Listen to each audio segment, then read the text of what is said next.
Bonjour à tous, c'est Cédric Ingrand, bienvenue dans Question de confiance, le podcast d'information et de décryptage d'AXA France. Comment concilier vie professionnelle et maladies graves ? Parmi toutes celles-ci, les maladies neurodégénératives occupent une place croissante dans nos préoccupations de santé. Aujourd'hui d'ailleurs, on va surtout se parler de l'une d'entre elles, la maladie de Parkinson, qui compte aujourd'hui 220 000 malades en France et 27 000 nouveaux cas diagnostiqués chaque année. Un mal qui, contrairement à certaines idées reçues, n'est pas une maladie de personnes âgées ou pas seulement, puisque presque 20% des malades sont encore en âge d'exercer une activité. Alors, peut-on concilier les deux et rester dans le monde du travail ? Comment ? Combien de temps ? Avec quelles aides ? Tant d'ailleurs pour les salariés que pour les entreprises qui les accueillent. On en parle aujourd'hui avec une experte, c'est la directrice générale de France Parkinson. Bonjour Amandine Lagarde.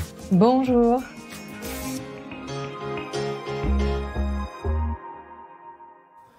C'est un plaisir de vous avoir avec nous. Alors évidemment, on va tenter de répondre à toutes les questions introductives que vous venez d'entendre, mais d'abord, est-ce qu'on peut présenter France Parkinson ?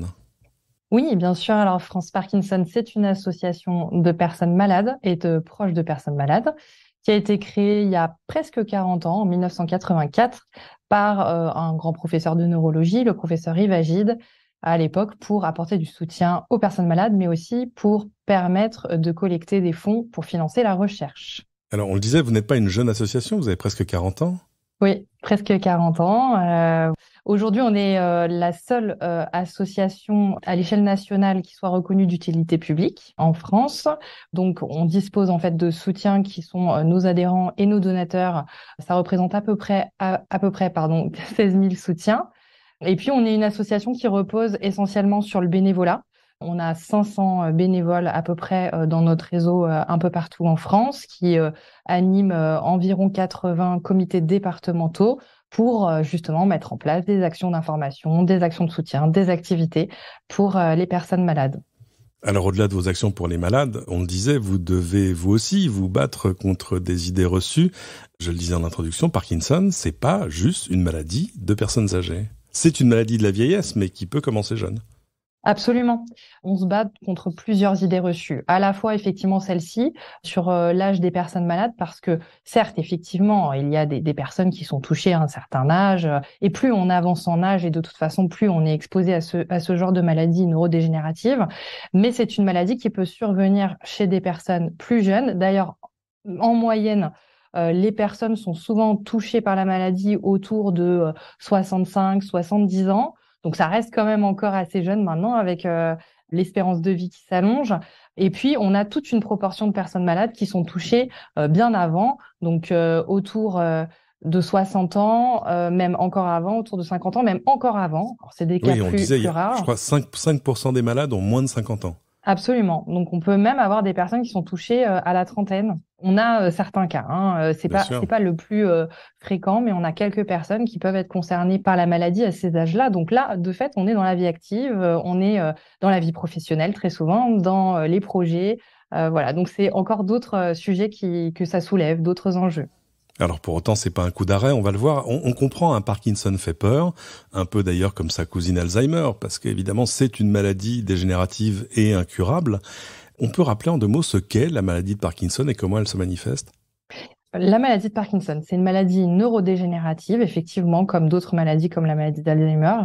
En fait, ce qui se passe, c'est qu'il y a une perte de neurones dans le cerveau. Un certain type de neurones, c'est pas n'importe lesquels, c'est les neurones qui sécrètent la dopamine, qui est un neurotransmetteur qui permet en fait à notre cerveau de commander les mouvements, donc de contrôler, commander les mouvements.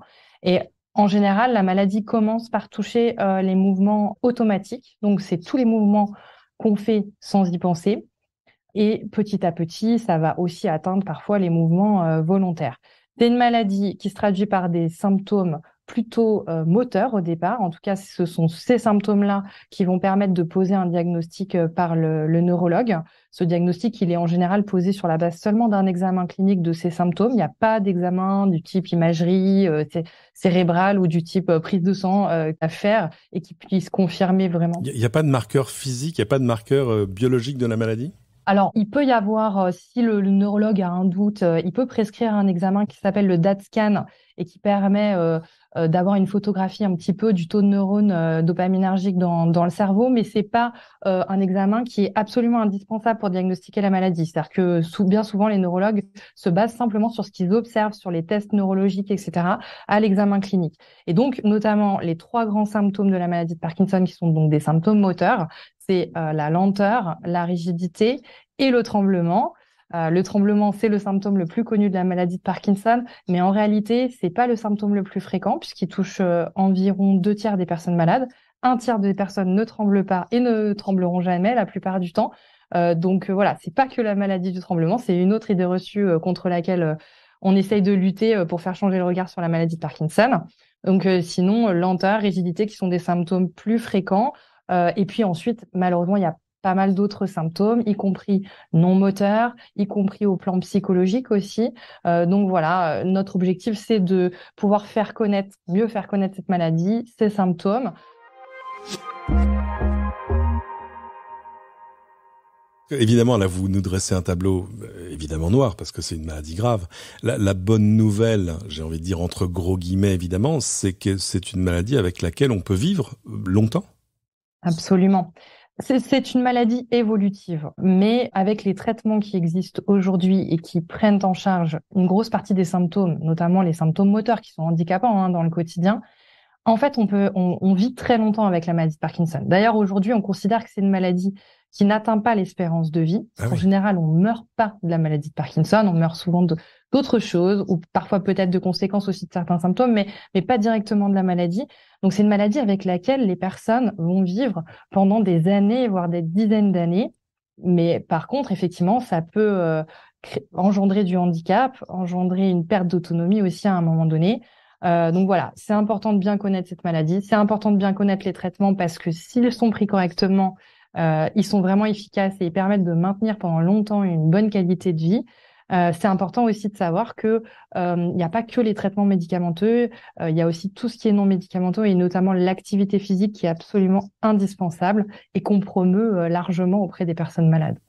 Alors justement, qu'est-ce qui a changé dans les traitements et puis dans l'accompagnement des malades, j'ai envie de dire, ces 10, 20, 30 dernières années? Est-ce que l'expérience, le vécu de la maladie d'un malade diagnostiqué aujourd'hui est vraiment différente de ce qui se passait, je sais pas, dans les années 90 ou au début des années 2000? Ah oui, absolument. Alors déjà, il y a des techniques de traitement qui ont été mises au point, notamment la technique de la stimulation cérébrale profonde, qui est une opération chirurgicale du cerveau et qui, franchement, quand elle peut être proposée, parce que c'est selon certains critères, et qu'elle fonctionne bien, donne vraiment de très bons résultats et une bonne récupération au niveau des symptômes de la maladie. Ça, les malades ont l'habitude de parler de regagner quelques années, encore une fois, d'évolution de maladie. Donc, il y a eu ça. Et puis, globalement, les traitements... Alors, c'est vrai qu'il n'y a pas eu de grande révolution parce que les traitements qui existent aujourd'hui, c'est des traitements qui ont été mis au point depuis même les années 70-80, même avant parfois. Mais par contre, il y a quand même tout un tas de recherches autour de ces traitements pour essayer d'en mettre au point de nouveaux, voilà, qui vont permettre de donner des alternatives médicamenteuses intéressantes, puisque c'est des traitements qui peuvent occasionner notamment des effets secondaires. Donc, ça permet de pouvoir avoir différentes propositions à faire aux personnes malades quand il y a ce type d'effet, par exemple. Bien sûr. Donc, de tester une bonne efficacité. Et puis, ce qui a beaucoup progressé, c'est vrai, c'est ce que je disais juste avant, c'est les approches non médicamenteuses. Avant, c'est vrai qu'on parlait beaucoup des traitements et on s'occupait surtout des symptômes moteurs, pas vraiment de tous les autres symptômes. Et pourtant, il y en a, c'est ce que je disais. Alors évidemment, tous les malades ne vont pas avoir tous les symptômes, et fort heureusement, mais il y a quand même tout un tas de symptômes non moteurs et de symptômes parfois aussi psychologiques. Et donc, dans ces cas-là, à la fois pour les symptômes moteurs, l'activité physique va être un vrai plus, c'est ce que je disais, et le fait que ce soit beaucoup plus mis en avant par le corps médical, ça a complètement changé l'approche. Et aujourd'hui, effectivement, les personnes malades ont l'habitude d'entendre ça et de savoir qu'il faut vraiment continuer à bouger quand on a la maladie de Parkinson, voire même s'y mettre. Donc du coup, on voit qu'il y a eu vraiment une amélioration. Et puis il y a aussi toutes les techniques de relaxation, de bien-être, les prises en charge psychologiques qui se sont aussi beaucoup développées pour les personnes malades. Donc voilà, on a vu vraiment une évolution, une progression dans la prise en charge des personnes malades et du coup dans l'amélioration de la qualité de vie avec la maladie. Cependant, on reste toujours en recherche, évidemment, du traitement qui guérira un jour la maladie de Parkinson, on l'espère. Et puis peut-être de tests de dépistage plus efficaces, parce que d'ordinaire, face à nombre de maladies graves ou au long cours, on parle d'abord prévention, dépistage. Or ici, on s'aperçoit qu'on sait toujours aussi peu de choses sur les causes précises de la maladie. Oui, c'est ça. Il y a beaucoup de recherches autour de l'origine de la maladie, des causes. On sait aujourd'hui que c'est sans doute en fait une combinaison de facteurs, de différents facteurs qui occasionnent le déclenchement de la maladie de Parkinson. Il y a sans doute des facteurs génétiques, mais pas que, des facteurs environnementaux, mais pas que. Donc on cherche effectivement toujours. Ça c'est le tableau de toutes les maladies graves en fait dans l'ensemble. Ouais, tout à fait. On cherche toujours la cause.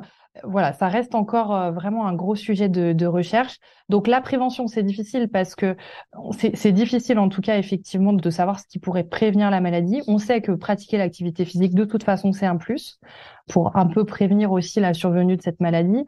Mais aujourd'hui, oui, il n'y a pas de moyen d'anticiper.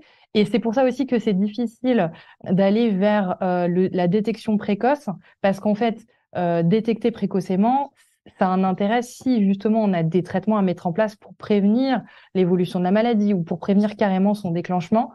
Or, on n'a pas ça aujourd'hui. C'est ce que visent les recherches également, c'est d'essayer de mettre au point des traitements qui empêcheraient ou ralentiraient l'évolution de la maladie. Pour le moment, comme c'est pas le cas, ça n'a pas vraiment un intérêt de savoir en amont si la personne a des risques de développer la maladie, à part d'être angoissant, malheureusement.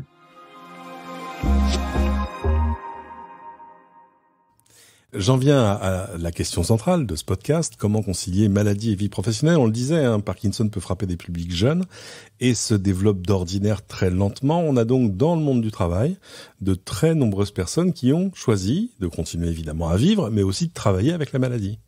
Tout à fait.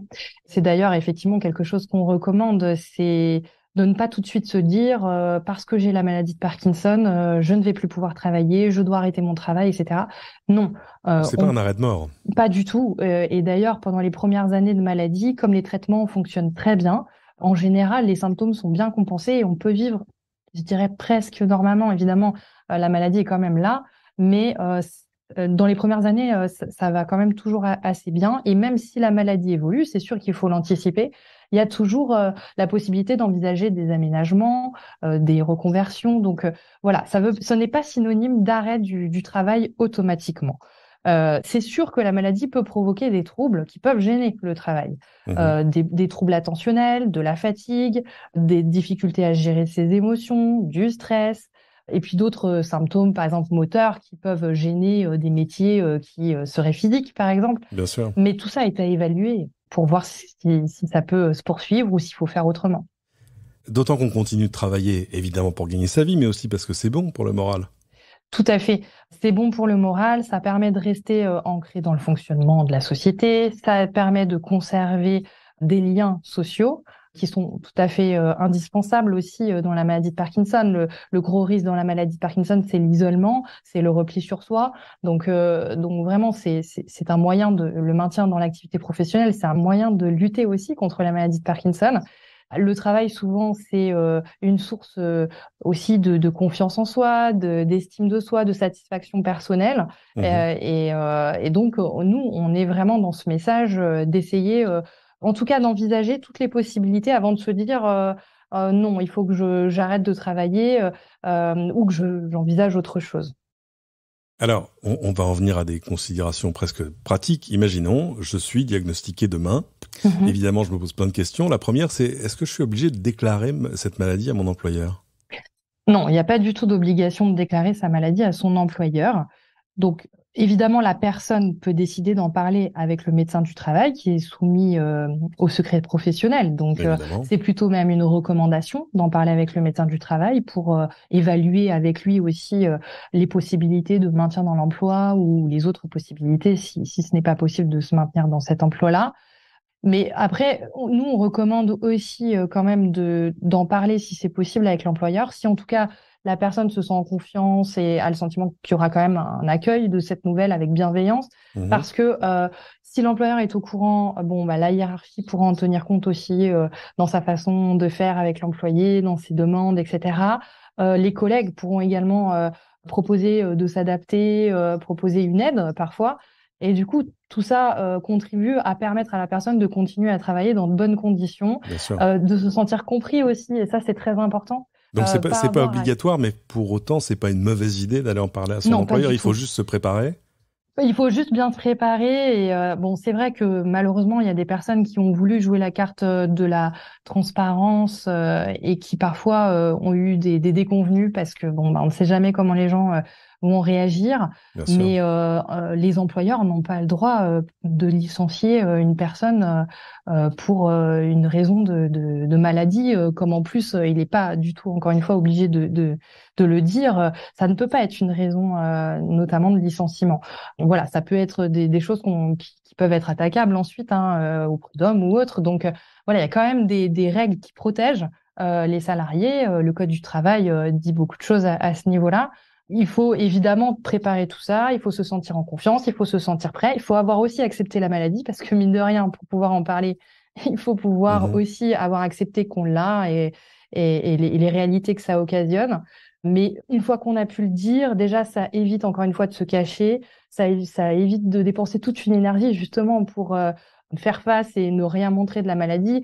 Avec l'évolution, de toute façon, ça finira par se voir et ça permet d'aborder certains sujets comme peut-être, si c'est nécessaire, aménager le poste, envisager un reclassement, Mhm. envisager une reconversion. Voilà, ça ne pourra se faire que si la personne, évidemment, en parle. En fait, une fois qu'on le déclare, on peut devenir officiellement travailleur handicapé?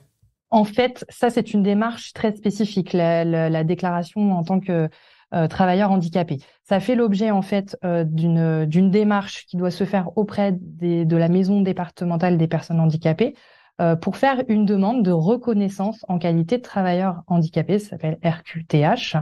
Bon, c'est une procédure qui prend quelques temps, mais en général, bon, ça laisse le temps aussi à la personne. Ça ne doit pas se faire dans l'urgence. Si ça doit se faire, c'est mieux de ne pas le faire dans l'urgence. Mais effectivement, une fois que la personne a fait cette démarche, ça lui donne cette reconnaissance et ça lui permet aussi d'accéder à des postes qui sont dédiés dans les entreprises aujourd'hui pour les personnes handicapées.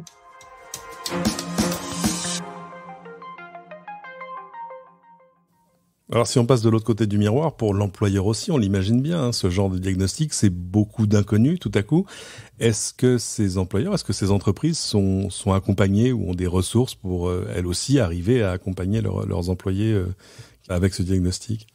Oui, tout à fait. Il y a la possibilité déjà pour les entreprises d'en discuter au niveau avec les directions des ressources humaines s'il y en a, avec le médecin du travail aussi de toute façon.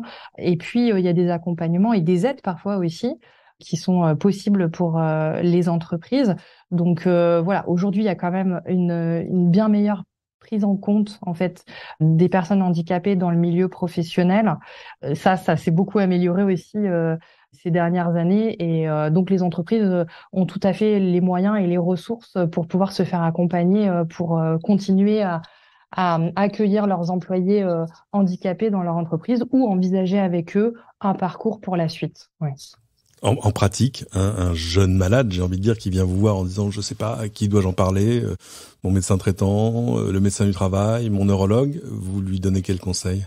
Alors, c'est vrai que le médecin traitant peut être une première ressource. Souvent, il connaît bien la personne, donc il pourra déjà donner un premier avis. Après, celui qui connaît le mieux la maladie et qui pourra avoir aussi un avis sur la forme de maladie, comment ça se traduit, enfin sur la capacité en tout cas de la personne à se maintenir dans l'emploi, c'est le neurologue, c'est le spécialiste des pathologies neurologiques et donc de la maladie de Parkinson.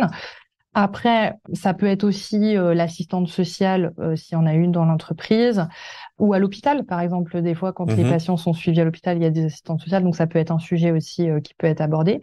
En tout cas, ça c'est peut-être le premier, la première étape. Ensuite, de toute façon, se rapprocher de la médecine du travail. Vraiment, ça, nous, c'est un conseil qu'on donne quasi systématiquement, parce que la médecine du travail est là pour ça quand même, hein, Ouais, pour bien pouvoir sûr. aborder ce type de sujet et être soutien, être un conseiller aussi pour évaluer justement la capacité à se maintenir dans son poste ou les éventuels aménagements qui seraient à envisager. Donc tout ça, normalement, toutes ces personnes sont censées pouvoir être des soutiens dans ces situations-là. Et donc évidemment les associations comme la vôtre. Avant de Absolument. se quitter, je vais vous donner quelques informations sur l'action d'AXA en faveur des malades. L'année dernière, en 2021, AXA a étendu certaines garanties qui couvraient initialement le cancer dans le cadre de contrats de prévoyance collective, donc des contrats signés par les entreprises, des garanties qui concernent désormais les AVC, infarctus du myocarde, sclérose en plaques, l'insuffisance rénale, dialysée et Parkinson. Autre chose, en juillet dernier, AXA a annoncé un nouveau programme de mécénat doté de 45 millions d'euros sur 3 ans pour faire progresser la santé de la jeunesse et du grand âge.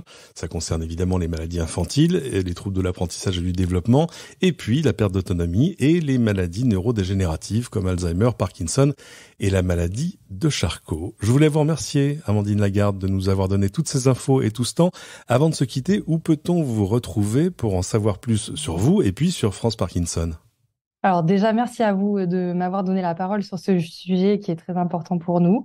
Pour nous retrouver, ce sera sur le site internet www.franceparkinson.fr. Vous pouvez également nous contacter au 01 45 20 22 20.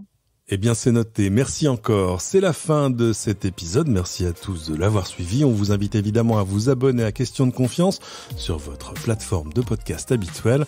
On vous invite aussi d'ailleurs à aller réécouter tous les anciens épisodes que vous auriez ratés. Il y en a énormément qui restent d'une actualité brûlante.